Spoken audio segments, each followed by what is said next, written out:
You're going to edit a lot of this, right? Yes, don't worry.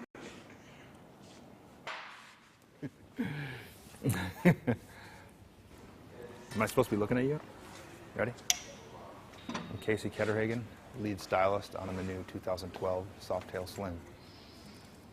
Some of the cues I go through, some of the cues that tie it back to the old, the old 40s and 50s FLs, ELs, things like that are, to me a bike is all about proportion, and if it's not only bikes about proportion, it's everything in general. If you're looking at early hot rods, early customs, it's all about the proportion and how the bike looks and how everything plays together. So with this bike in particular, one of the things I tried to do was get the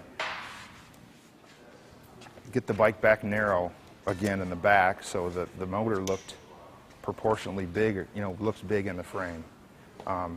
Over the years, I think Softails have grown to the point where everything else got big around the motor, but the motor stayed the same size. With this bike, I'm trying to really look back at historical bikes and try to get that proportion back dialed into where they were in the 40s and 50s. And you'll see retro cues throughout the bike that tie it back to that era. For one, was being this kind of handlebar with a crossbar. The early Harleys, they were called Hollywood handlebars, and that was an aftermarket bar. I'm not really too sure on the whole history, but I think it was a bar that allowed people to put accessories, attach accessories to it. A lot of the early, police bikes and stuff like that, they'd attach lights and different types of things, but that crossbar was basically the same diameter as this bar, which on this one was inspired by more of like a dirt bike bar or a BMX, even like a 90s BMX bar, just to give you a different look from a rider's perspective. Some of the other cues that date back to retro are kind of this cat-eye style gate, this cat-eye style console. This isn't a new part for us, but it's a part that fits really well on this bike.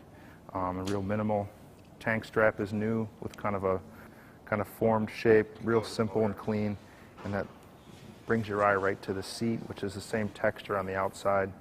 The inner panel of the seat is reminiscent of an early Bates style tuck and roll type of seat. It just gives it a really custom look. For an OE seat, it really looks custom.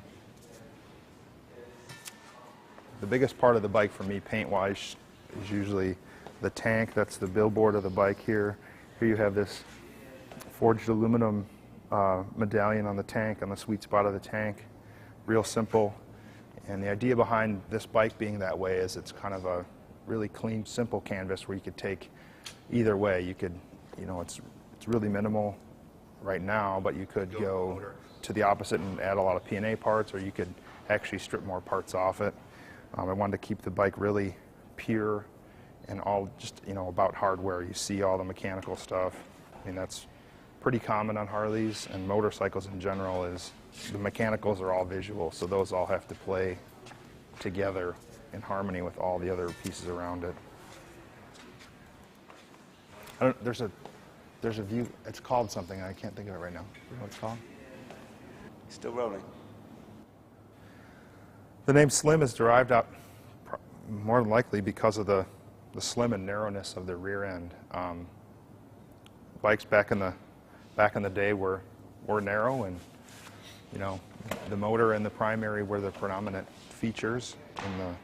And the fender in direct proportion to the tank. I'm going to talk about proportions again, but direct proportion to the tank, the biggest amount of paint is usually on the tank, and that tapered line brings you back into this slim rear fender and slim rear end. Together, all the proportions really kind of make the 2012 Softail Slim a simple, small, easy, nimble bike to ride.